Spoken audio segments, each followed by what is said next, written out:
Right, boys, bear with me because I'm going to try and do an intro. It's going to be a good one. So, if anyone's bothered enough to listen to us, thank you very much, and welcome to Are You Not Entertained? I think it's fair to say we haven't been for a long time, but we're going to try and do this anyway. To give you a bit of introduction to ourselves, my name is Jerry, even though it says Madison Troon. That's my partner. Don't everyone look around, please. But my name's Jerry, and I'd say I'm sort of middle ground with Peter and Ollie. I can get up for it and I can get excited, but I can also get very harsh and upset with the players. If we introduce Peter first, Pete, I think it's fair to say you're a pessimist when it comes to Spurs. Would you say? Even when we were playing well under Poch, should be sort of 5 minutes into a game, we're going to lose this. We've lost this already. So how? But yeah, I would say I'm the most negative of the three of us. Yeah, I think that's absolutely fair. And then Ollie, so Peter's my brother. So me and Peter are brothers, and then Ollie is our cousin. And Ollie, I could describe as almost an American enthusiasm. What would you say so, Els? Yeah, very optimistic. Yeah, I like to look at the glass half full side of life, whereas Pete's certainly half empty. But mine's completely empty at the minute. I was just completely empty. I can be tempted towards the empty side as well, particularly at this moment in time. Only at the minute. It's very hard for anyone, I suppose, to not be anywhere else. But yeah, I'm trying. We'll start, boys, by just talking about the Bournemouth game. So you'll struggle, Ollie, I suppose, to be too positive with that. But I'll come to you first. I think most of the times in this pod, I'll go to Peter first and then hope that Ollie will bring us back up. but for this one, we'll go to you first, Ollie, because I think we probably do need to end almost on a more down note for the Bournemouth game. So, yeah, just kind of give me what you thought of it, I suppose. Yeah, so obviously it wasn't the best game. I actually missed the end of the first half. I had to go drop my girlfriend off and get some food. But I'm not sure I actually missed anything, really, to be honest. The main thing really was the push on Kane that the Premier League came out and said was a penalty. So that's a bit of a kick in the teeth for that, really, because we all thought at the time it was probably going to be a penalty. It was nice to see Jan back with Toby. They didn't have much to do, I don't think. But it wasn't a good game. There was no creativity in there, really. Obviously, as I said, I missed the end of the first half, but to bring on N'Dombele and Son at half-time obviously tells a lot, because Mourinho likes to change things if they're not going well. And the fact that he chucked N'Dombele in there was nice to see for us, because we've been pining for him for a long time. He made some good sort of passes straight away, and as you said that, while we're watching together. But it didn't necessarily lift the game huge amount, didn't change the game. But I thought he was the probably only bright spot, really.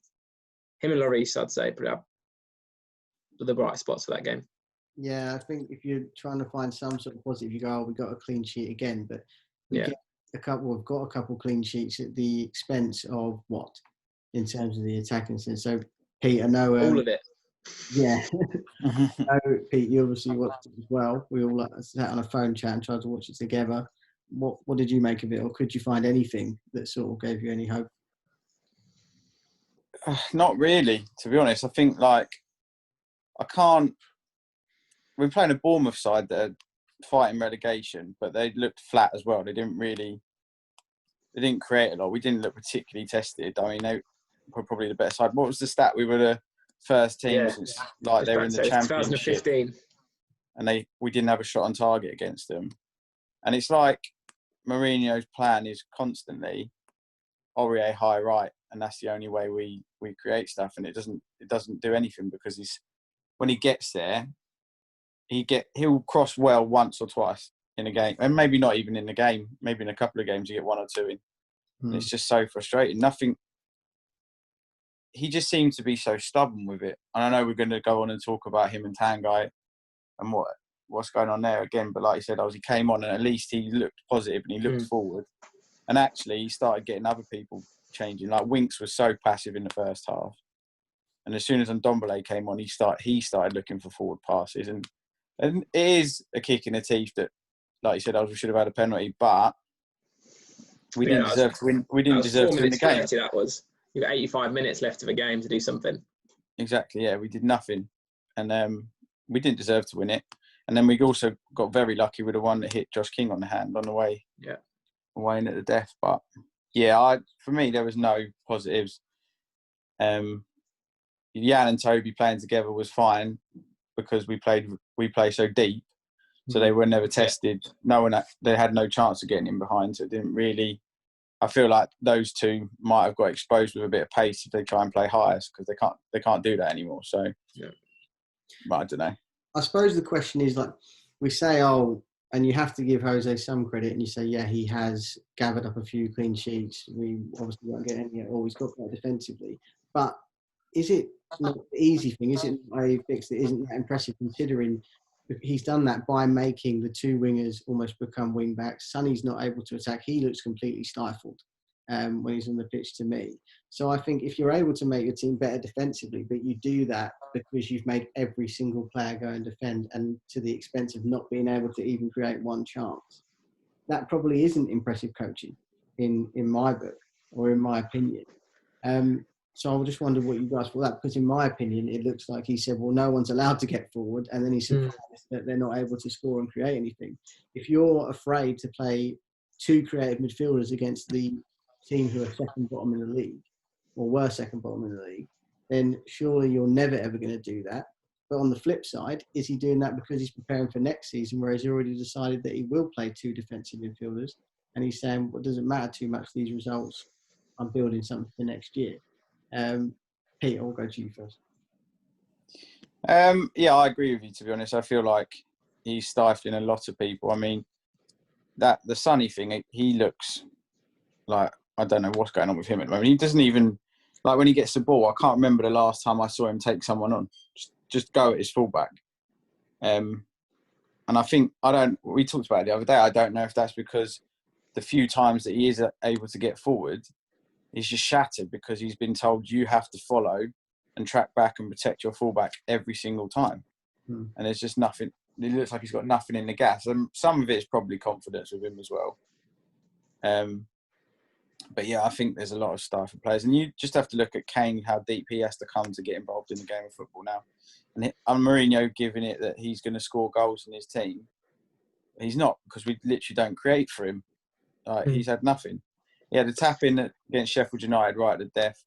He had the one against West Ham, which was at the death when the game was a bit more open and they were trying to get an equaliser. But other than that, I mean, he's looked poor as well, Andrew. Well, I don't know if I saw at half time or the start of the second half, they showed the heat map from the first half. Yeah. And every one of our players was in our half. That's mental. Here's Bournemouth. That's mental.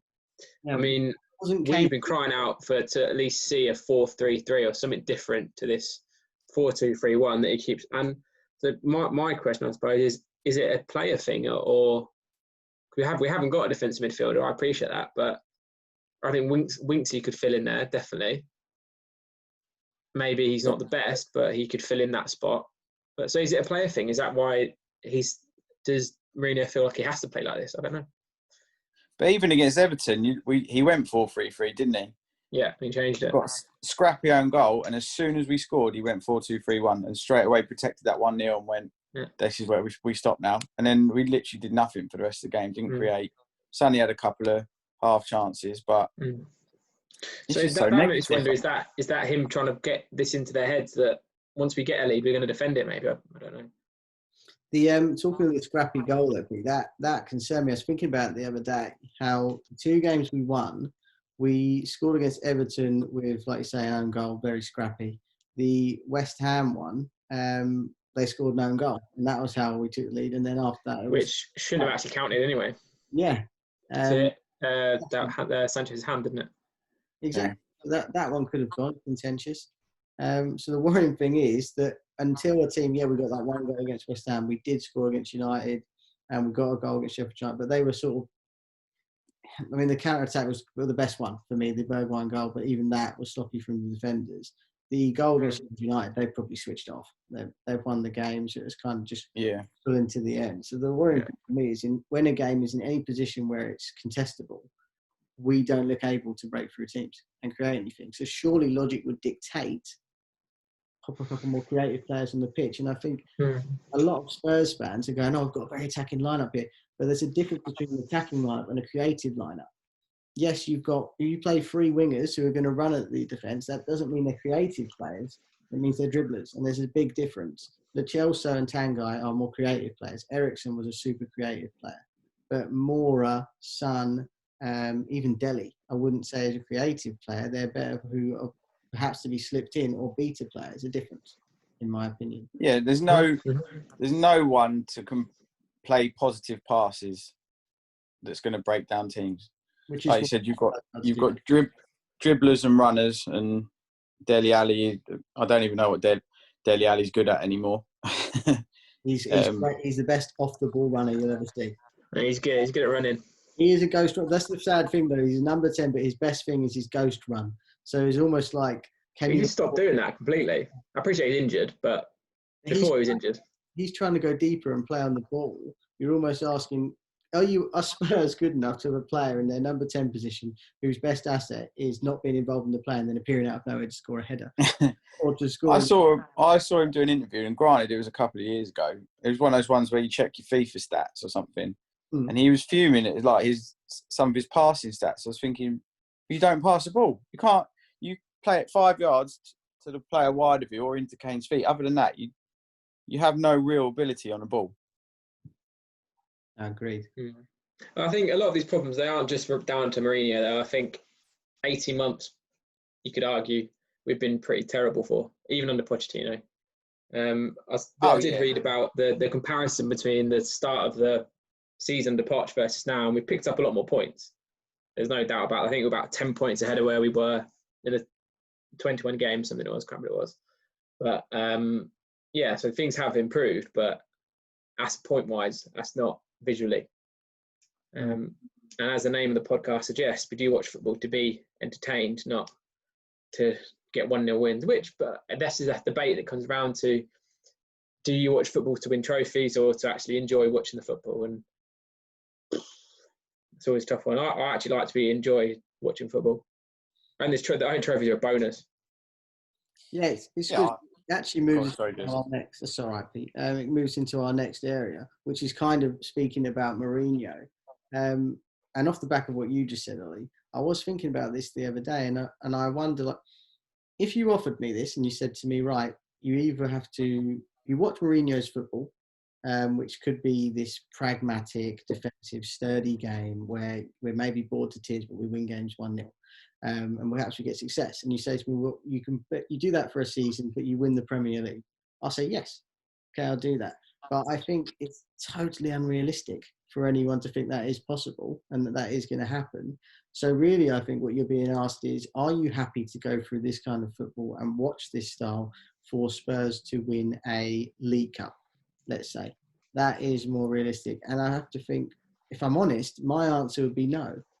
I would rather watch my team play an exciting style, that Pochettino style. Maybe it's not him. It could be a different manager. I'm not saying Poch has to come back. And we finish 5th, but we were excited. And I enjoyed it, and I was excited to go and watch games.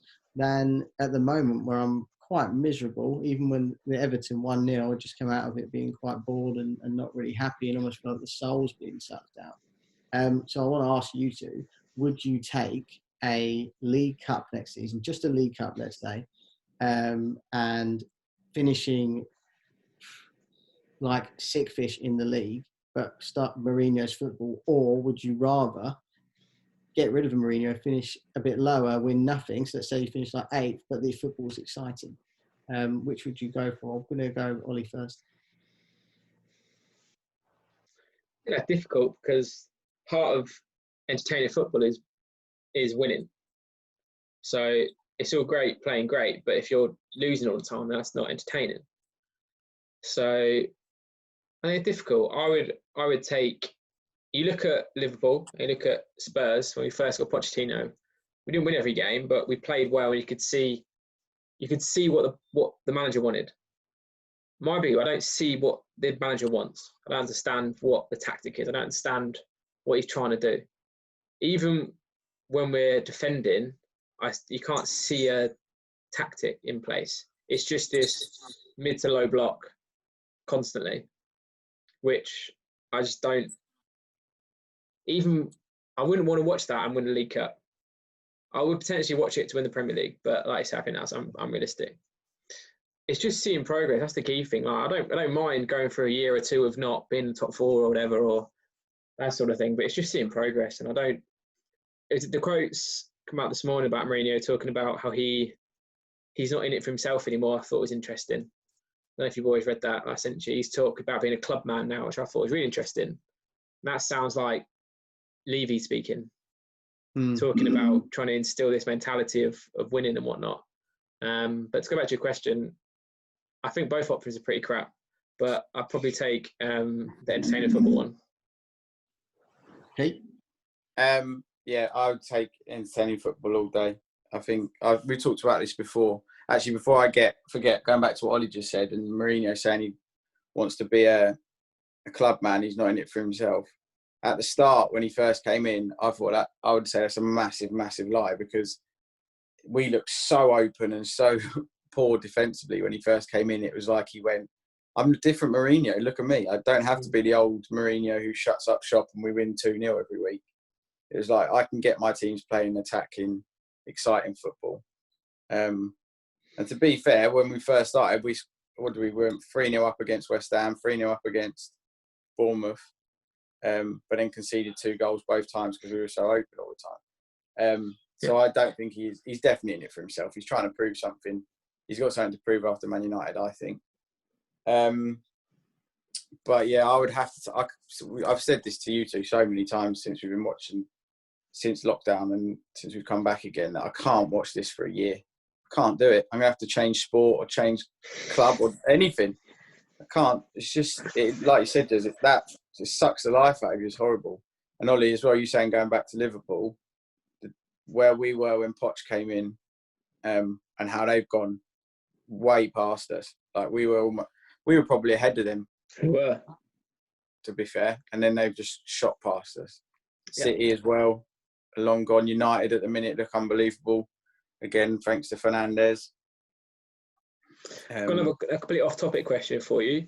If we don't go to Wembley the season after we finish second, I think it was, behind Chelsea, do we win the league? No. Don't think so. No. So the season where we went undefeated at White Hart Lane, they went to Wembley. So that would have been the third sort of season on the bounce of that. Well, I don't know. I think it's impossible to say because I'm just curious. It's so difficult. Because to me, that was the most ill-timed move ever. Yeah, I mean, that's a lot of that's another thing we're going to talk about is obviously almost where it all went wrong, and it comes down to a bit of a debate of Levy and ENIC and so on. Obviously, in fact, I saw a rumor or something on one of the socials just the other day that I think a banner's going to be going above the stadium in the derby tomorrow, just saying Levy out, which I always find, I never know whether to say I'm pro Levy or not, because I do think he's done so much for the club. That maybe it's precarious, but it's so difficult to do a stadium move. So when to do that is extremely difficult anyway. But the things we've given us, the stadium is unreal. The training facilities are fantastic. He did spend last summer, albeit one summer too late, getting Tanguy, the Chelsea, Sessegnon. He has made signs. He has spent money. I think it's harsh blaming Levy at the time. I almost look a little bit more towards the sort of ENIC going above him, because we have got like multi-billionaires who don't really want to put money in. And then Levy gets a lot of slack. But. Well, yeah, because we're run as a business, aren't we? Sorry, I was just because we're run as a business properly, and you can't be doing what Chelsea are doing at the minute and just chucking money everywhere at a time when nobody's making any money. And like we were saying the other day, that money surely should be used to make sure that people have still got a job in the club. Not, I know they had their transfer ban as well, so they weren't spending money then, but they just seem to be splashing cash, which we don't have, because going back to what you said about would we win the league, I was like Jess said, I think that's really hard to call. I understand what you mean, and I do think it ended up being a bad move, but it had to be done at the time because we need. It's something I thought about it, but I think as well with ENIC, that we're actually owned by them. We're not owned by Joe Lewis. Joe Lewis owns ENIC, who own us.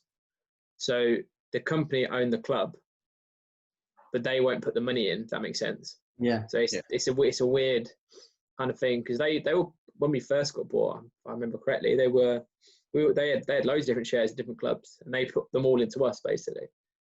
But yeah, that's a strange situation there. Because I think Levy's a shareholder of ENIC and the chairman of Tottenham or something. Yeah, and a lot of fans get upset with Joe Lewis because he's this multi-billionaire, but like you say, not necessarily that involved in the club. Yeah, I think a lot of fans get upset. He's not involved in much. He lives on a boat. Yeah, exactly that. Another question I have for you boys is, I want a bit of comparison. If you give me an analogy as well, I'd really enjoy it. But of when Mourinho arrived, what you was thinking, and then what you're thinking now. So when Mourinho came in, like for example, for me, when Mourinho came in, I felt like I had my club was like suddenly upgraded. And I was actually quite excited for Mourinho to come in, because I thought to myself, I never thought in my lifetime I would see a manager as big as Mourinho come to my Spurs. Like I grew up, as we all did, watching us finish like 14th, nothing this really, a bit of a cup team.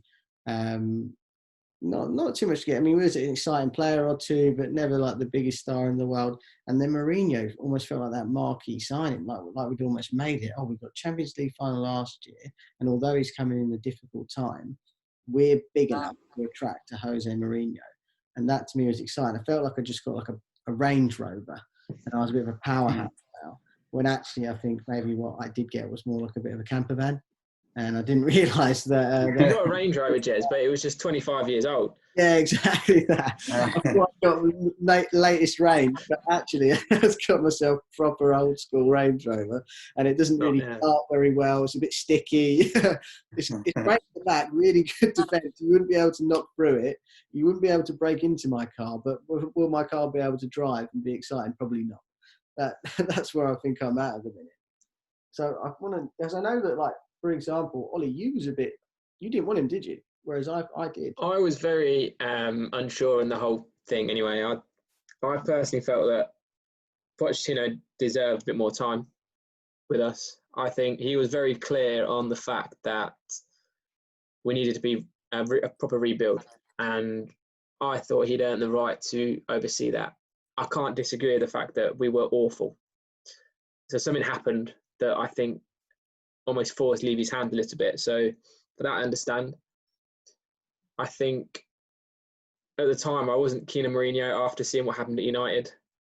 However, I also like the idea of a refreshed Mourinho coming in and having a point to prove with us and using us to put his career back on track, so to speak. But as time goes on, I kind of got more enjoy having him there as the results picked up. But now I just don't really know what the hell's going on. I said the other day, I thought sort of a bit like unsure of just the whole situation. I don't even know what to think, or I don't find myself getting super excited for the games. I'm not super disappointed when we lose. It's just is what it is at the minute. It's just strange. I can't quite put my finger on it. I don't feel like under Pochettino, like I just felt the love, and I don't feel it at the minute. Yeah, you almost want to distance yourself a bit. Yeah. Yeah, I know what you mean. Even when we were playing poorly under Poch, like we'd lose, and I'd be gutted. Whereas the other day against Sheffield United, I was just a bit like, I didn't expect anything less really. Just an inevitability. I going back to what you were saying, Jez, I completely agree. When he came in, I was like, that's like a massive marquee signing. We've never had. He is without doubt the highest grade manager we've ever had. Well, he's one of the best managers to ever be. Yeah, exactly. And when he first came in, my first thoughts were quality. He's going to shut us up. We're going to stop shipping so many goals. And then, yes, we started winning, but we were shipping goals for fun still. And then we went into lockdown and we came back out and we looked a bit more solid. But it's just been so dull. And I completely get it. And I didn't watch as much of United under Mourinho as I have done in the past. So I didn't really see it. And he obviously saw from the outside looking in his weird poisonous relationship with Pogba that he decided for some reason he wasn't a good enough player, or whatever's gone on there, I don't know. And he seems to have done exactly the same at Spurs, and he's come in and just like point Tanguy, Frenchman. He just doesn't like a French midfielder. He's gone, Tanguy, you're not good enough. And for the life of me, I cannot figure out what the point is, what the reason. He just seems to be being so stubborn with him. Yeah, I think it comes back to the point about where it all goes wrong, wasn't it? It's the same group of players under Pochettino who weren't performing.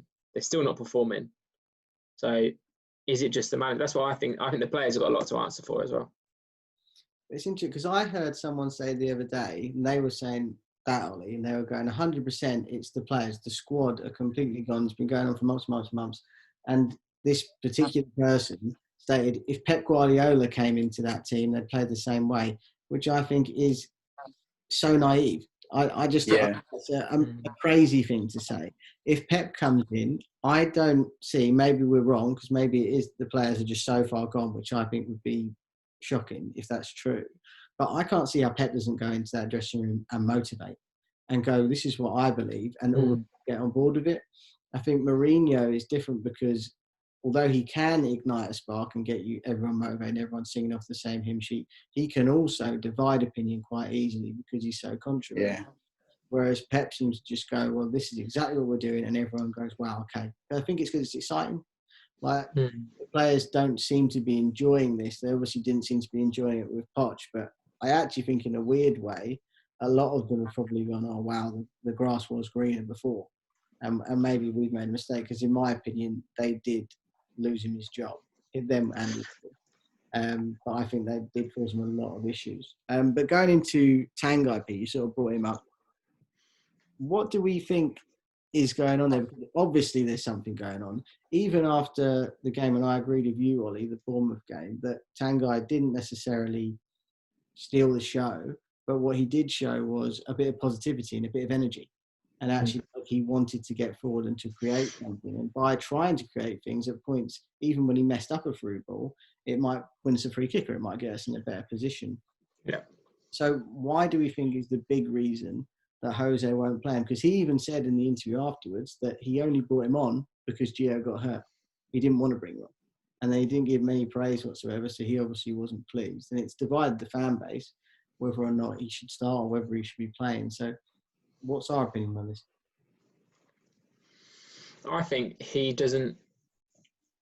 Mourinho's tactics are so negative in nature that they just don't suit N'Dombele. So I think, much like Pogba, he takes risks, and Mourinho doesn't like that.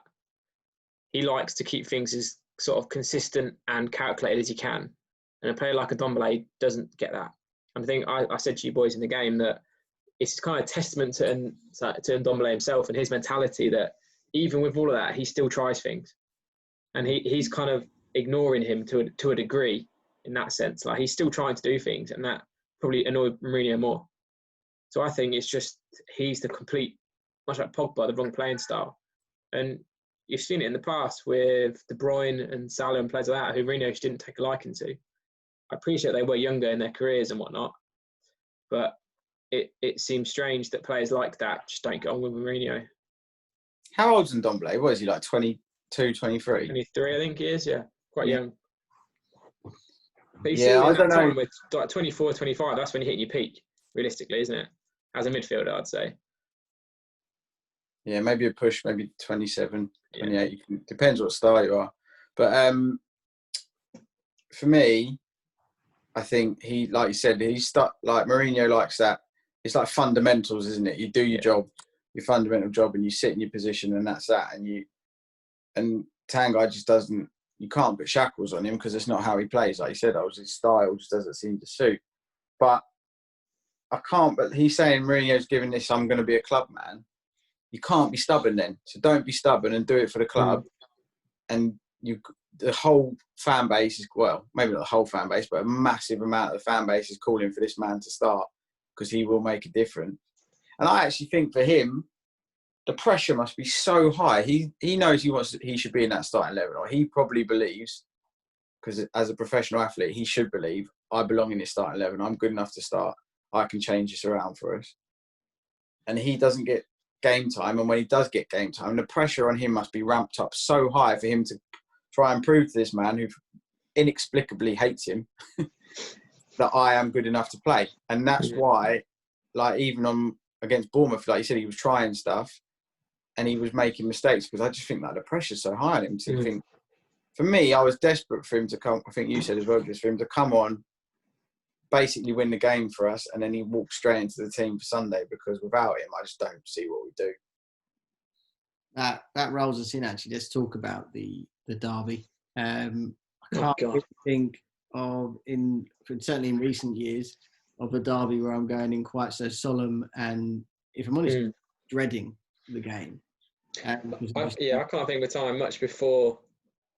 I'm trying to think back to maybe the Redknapp days, just before Redknapp came in, was the last time I used to properly dread playing Arsenal, for fear that we were going to get absolutely turned over. Yeah, because even when Redknapp came in, he sort of building us up, or even just before that, perhaps, we started to, almost like a young lion, challenge them. We were giving it a go, and we'd get fired up for those games. In fact, sometimes I thought, even when we were well beneath them, I thought the players might turn up today, because they really felt it. They got really fired up for it. My worry for this one is that not only are we in bad form, not only do we not look motivated, but no fans. So there's no. Well, that's people always say, don't they? Oh, the derby is a leveler; it levels things. But I think a big chunk of that is the fans being there. And that kind of atmosphere would change it. Like what you're just saying, or as we said at the start, me being negative, I dread playing Arsenal every single time we play them. Every single time, because I always just think, no matter what the form is, I think we're going to lose. If we've been better than them all season, I still go, oh, they're going to just turn up today. Or if they've been much better, I think there's no way we can raise our levels. I don't know. I just think, talking of managers, like Mourinho was obviously rumoured to be potentially going to Arsenal, and we sort of jumped in, and appears like we snapped him up. It looks like the best thing that ever happened to them.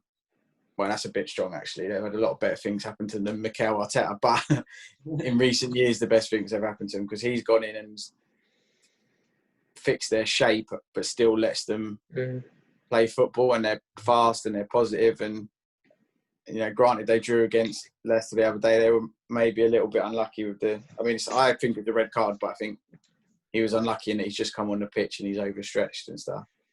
But yeah, I just can't see how we get anything out of the game. I obviously got my haircut this morning, which is great fun. But my hairdresser's an Arsenal fan. Sorry, one of the other hairdressers in the barbers is an Arsenal fan, and we were having that general chat about it.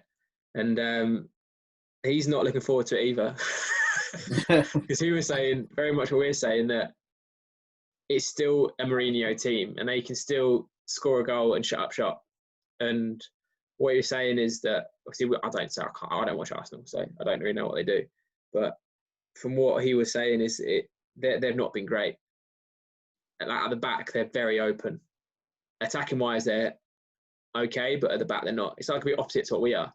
So it's probably bound to be 0-0 or 5-5.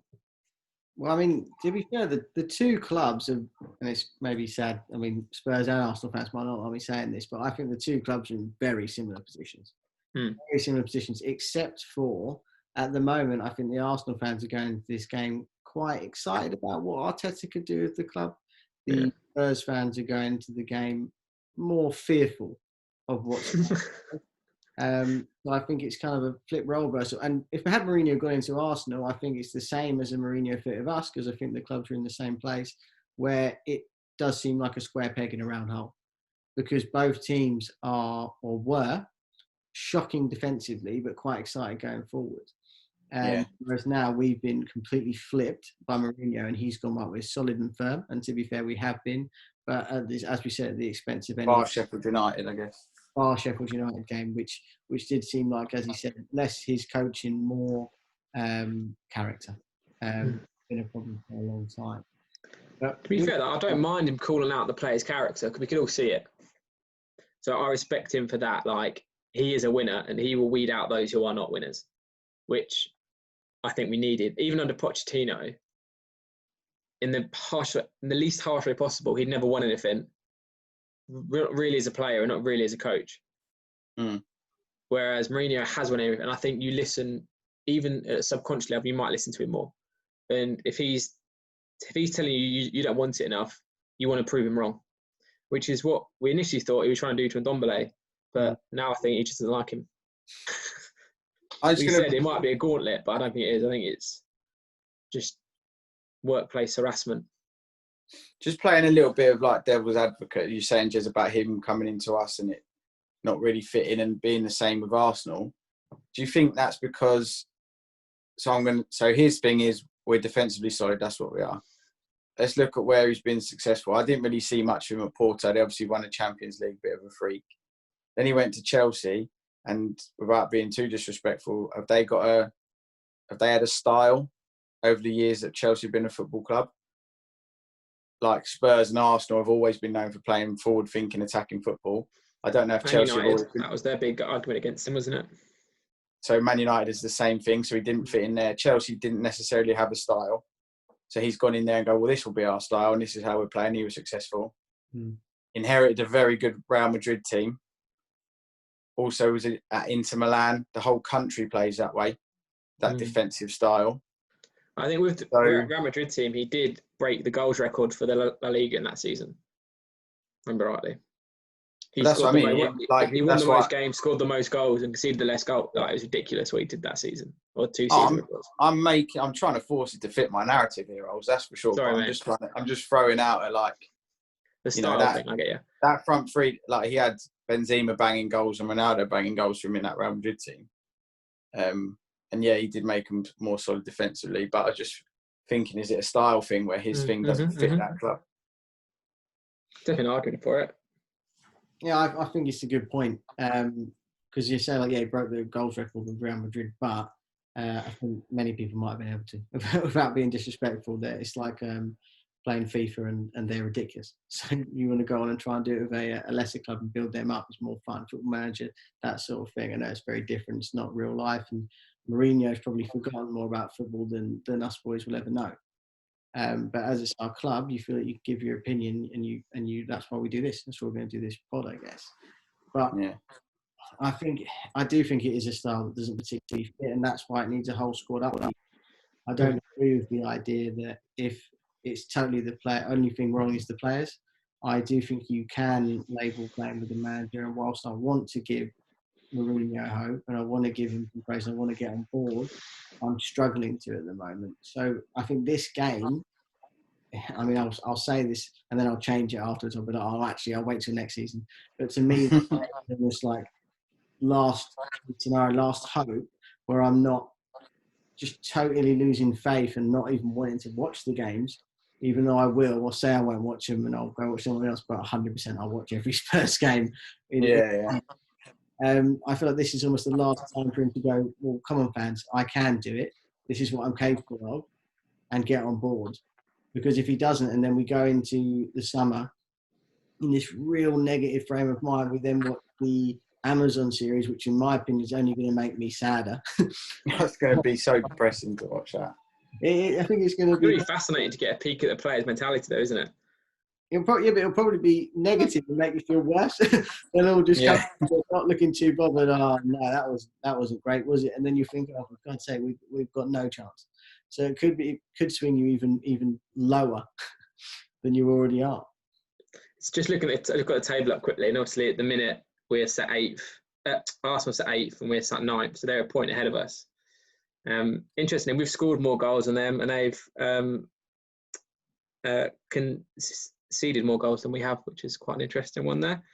Hang on, we've scored more and conceded more. All right, that makes more sense. Yeah, that does make more sense. But yeah, so if they beat us, obviously they're 4 points clear of us with 3 games left. That leaves us isolated in 9th. In a strange way, usually the derby in recent years has meant something like, oh, who's going to finish in 3rd or who's going to get Champions League, and it's been more exciting in that sense. In a strange way, this derby feels like it means more because both teams have been so useless. That feels correct. Does it feel that way for you, Pete? I don't know if this is like the lack of fans and stuff, but being less involved. But for me, I'm thinking this one is the one that if we lost it, I wouldn't care as much as any of the other ones that we've played. I just think, in my head, I'm thinking, well, if we lose, potentially that saves us Europa League football, which I don't mind if we get Europa League football. If he goes, right, we'll play Europa League football, but I'm going to play literally the kids and people who aren't getting game time normally. So if he's going, right, we'll play Europa League football, but I'm going to play Troy Parrott every game. I'm going to play Oliver Skip. I'm going to play Tanganga. I'm going to do that. Then I won't mind it. But I don't think he will. I think he'll play first team on a Thursday and a Sunday, and a Thursday and a Sunday. I just think of like, in my head, I'm trying to do an ollie. I'm trying to get a tiny little bit of positivity from somewhere. And I'm thinking, no Europa League football, so nothing else to worry about apart from domestic competitions. Not in a million years am I saying we could win the league, but it made a massive difference to Leicester the year they won it, not having to worry about anything else. And Chelsea. So Conte won it, didn't they? Yeah. I mean, that could be a positive that we could slant that way. If we lose tomorrow, I'll be gutted for a little bit, but it won't last for long, I don't think. Yeah, I think part of the sort of malaise around the results is the season's done for us. We're not winning anything, not getting anywhere, we're not getting Champions League football. So Europa League football, we can take it and leave it. It's probably better for squad rotation to have it because we've got quite a big squad as it is. Mourinho prefers smaller squads, so maybe not being in it would suit him more because he can get his 16 players, roughly 15, 16 players that he just rotates round. That's what he likes normally. But in Pochettino, it's much the same. I think, there was 18 months we didn't buy anybody, but can we level that just at Levy? There were lots of rumours going around that we were looking at players, but Poch didn't want them. So is that a bit of stubbornness potentially? That's what's led to this as well, because it's mental to not buy anybody for 18 months. Yeah, but I almost kind of like it if Poch was saying, no, sorry, Daniel, that's not a player I want, which I actually would say he probably wasn't doing, because I think Levy and his team, the be-all and end-all when it comes to transfers, that might be different with Mourinho. He himself that Bergwijn was not anywhere near his first choice and wasn't someone he was looking at. So you can only... I think it's because he wanted a striker. Yeah. For sure. But you go back to Harry Redknapp days, and he tells the story of when we got Van der Vaart. Redknapp didn't ask for him. He said that Levy phoned him up and said, I've got a present for you. Do you want Rafa Van der Vaart? And all that tells me is that he's the one going and doing it all. Like, it's not even...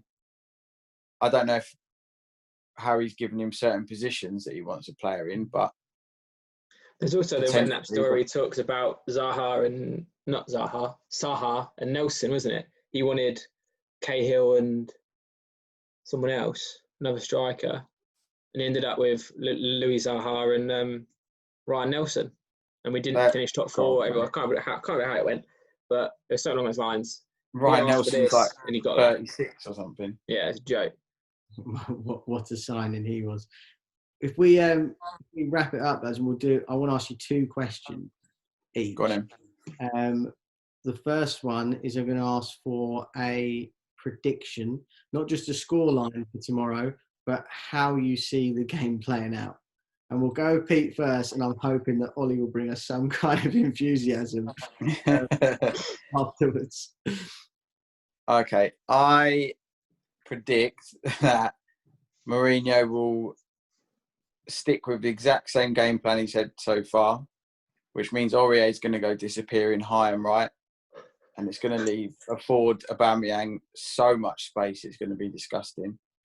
And I fancy that through that, we will lose 2-1. I also think somehow we'll get a penalty and Kane will score. We might even go 1-up and then lose 2-1, I think. Michael Oliver's reffing it, so maybe he'll feel really bad for Mourinho. He owes us one. Yeah, that is possible. I'll go on and then we'll finish with you, because I'm hoping that I'm so hoping you'll feel something. You don't have to. Don't feel pressured into it. Say what you believe. But I'm pretty similar to Peter, actually. My big fear is, as you said, Pete, Sergio Aurier just being told, no, this is how we play. I'm Jose Mourinho, and I know for a fact that this is going to work. And Aurier go high up the pitch with probably a Mora starting, which again is frustrating at the minute. Side of him, and he's wasted, in my opinion, the way Mourinho asked him to just stand inside as an inside forward who doesn't actually get forward. I think we'll have to spend another podcast talking about Lucas Moura. We should definitely have a good talk about it. We'll go through some of the players, I reckon, in the next one, because it might be interesting, or even at the end of the season, interesting to like a review who we think should go and who we think is worth keeping. And I think that could be huge debate from us, and I reckon we'll have a lot of agreements, to be honest. But yeah, my theory is that Aurier goes high. Aubameyang is the most dangerous player they have on the pitch, and he'll be allowed to have a straight run at one of our centre-halves, probably Toby, I would suspect, which is not a good thing. And Toby's a fantastic defender. I rate him as our best defender, in my opinion, especially since Jan's gone off the boil, really. But having a rapid player like Aubameyang running straight at him is only going to cause issues. It's only going to cause problems. So I think if Jose does those tactics and those tactics don't work, that is going to be a big red flag for me and worry me a great deal that he's identified. He must have identified that's the top scorer, the most dangerous player, but I'm still doing this. Stubbornness will be a scary thing if that carries on. And I don't think we'll score. I think we're probably going to lose 2-0. So actually, I've gone a bit more negative than you, Pete, which won't be the system. It won't normally happen that way, I swear. But Ollie, my head says draw. My heart says a 1-0 win from a penalty. Go, take us through it. Ambitious man. Because my head says draw. I said earlier it could be 0-0, 1-1, 2. My head says it's going to be a draw. My heart, as a Spurs fan, and part of me still wants Mourinho to come good, and he's been chatting so much shit about Michael Oliver that surely he's going to give us something. So I think, as Pete said, I think we're going to get a penalty, and I think my heart wants to say it's going to be the winning penalty. Well, so Kane 1-0 pen, and then do we start that early and we shut up, or is it that we've made it difficult and it's coming? It's either going to be in the first 5 or the last 5. That's a claim. So we know, by the sound of it, Ollie, we know that if Arsenal score anywhere in between those moments, or at any moment actually in the game, it's a draw. We've not won. It's a draw. Or we've lost. Go on, Jez, what was your other question? And my last question would be, we'll go off the Bournemouth game. In fact, because it's the first pod, I'll ask you for the whole season. Are you or are you not entertained? Pete, I'm coming to you first. In a word, I'm not, Jerry. A single word, I'm not. I too will attempt a single word. No. And I think I'll come in. So what I will say, gentlemen, is that if you ask me, am I entertained by this pod? Then yes, I am. Well, yes, I am, and I thank you for what felt like a bit of a therapy session. And I hope that if anyone listens to this, they might take it a bit of therapy as well. And I hope that Ollie might give them a little bit of happiness, and Peter will tell them why it shouldn't be there. So they stay exactly where they are. Exactly. So we're feeling we're not entertained. We're nervous about the derby. And we're going to get a penalty. And Ollie gives us that slight hope that we might get a pen. And it's going to be contentious. So you think it'd be David Luiz to give it away? No, I'm not sure who's going to give it away. Maybe the keeper. I'm not seeing much of him. To Martinez, this is another thing that's worrying me for the game. He's looked solid. Is he? He's come in and looked really solid. Catching cross. He just looks like a really good backup keeper. In fact, I don't see that much of Leno. I know Leno could be better, but to me, Martinez looks even more trustworthy, which isn't ideal. Not ideal at all. But I thank you very much, chaps, and I'll end the recording then. If anyone listens to us, thanks. Thanks for your time. Thank you very much.